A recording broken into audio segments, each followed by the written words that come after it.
కొత్త సంవత్సరంలో సీఎం చంద్రబాబు నాయుడు ఎస్సీలకు తీపి కబురు చెప్పడం ఆనందంగా ఉందని ఏపీ సామాజిక సంక్షేమ బోర్డు చైర్మన్ పోతుల బాలకోటయ్య అన్నారు. విజయవాడలో ఆయన మీడియాతో మాట్లాడారు. గత 5 ఏళ్లలో ఏపీలో తీపి లేదు, మొత్తం చేదు అన్నారు. దళిత పారిశ్రామికవేత్తలకు ఇచ్చిన ఉన్న రుణాలను మాఫీ చేసింది. విజయవాడ ఎంపీ కేశినేని శివనాథ్ నిన్న సూపర్ సిక్స్ గురించి వివరించారు. 31వ తేదీన పెన్షన్లు ఇవ్వడం జరిగిందన్నారు. గత ప్రభుత్వంలో సామాజిక సంక్షేమ బోర్డు ఏమైందని ఆయన ప్రశ్నించారు. మీరు మీ కుటుంబాలు 2026లో కూడా ఈ రాష్ట్రానికి మంచి జరగాలని, తెలుగు లోగిళ్లలో ఒక పండుగ వాతావరణం ఉండాలని, సుభిక్షంగా రాష్ట్రం వర్ధిల్లాలని ఆంధ్రప్రదేశ్ రాష్ట్ర సామాజిక సంక్షేమ బోర్డు తరపున మీ అందరికీ మరోమారు నూతన సంవత్సర శుభాకాంక్షలు. మిత్రులారా, ఈ జనవరి 1 2026 శుభదినాన్ని పురస్కరించుకొని మీతో మాట్లాడేందుకు ముఖ్యమంత్రి చంద్రబాబు నాయుడు గారు ఒక అవకాశం ఇచ్చారు నాకు.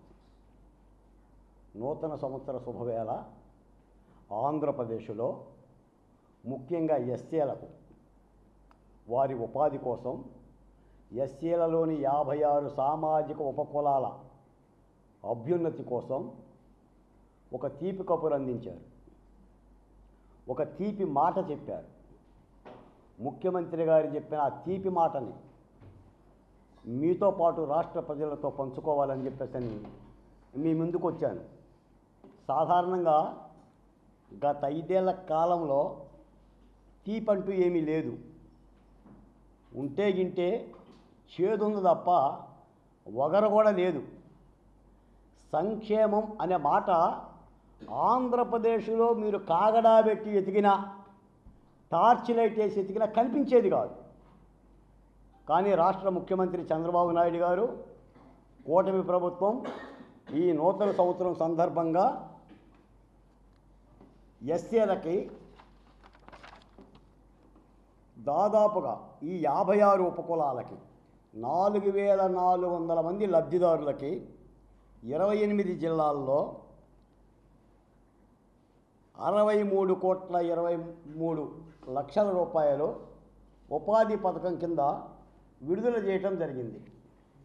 కేంద్ర ప్రభుత్వ మార్గదర్శకాలతో నిన్ననే దీనికి సంబంధించిన సోషల్ వెల్ఫేర్ ప్రిన్సిపల్ సెక్రటరీ గారు జీవో కూడా విడుదల చేశారు.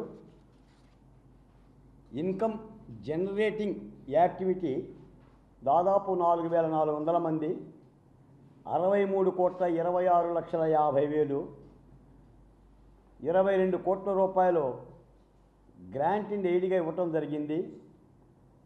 37,34,00,000 సబ్సిడీ కింద ఈ ఉపాధి పొందే వాళ్ళకి, అంటే ఒక్కొక్క ఉపాధిదారుడికి 50,000 రూపాయల చొప్పున సబ్సిడీ ఇవ్వటం జరిగింది. దీనిలో లబ్ధిదారులు కూడా బెనిఫిషియర్గా వాళ్ళ వంతు 10% కలిసి ఒక ఉపాధి ప్రక్రియ జరుగుతుంది. దీనికి ప్రధానంగా 56 యూనిట్లు గుర్తించారు. స్వయం ఉపాధి కింద దాదాపు ప్యాసింజర్ ఆటోల నుంచి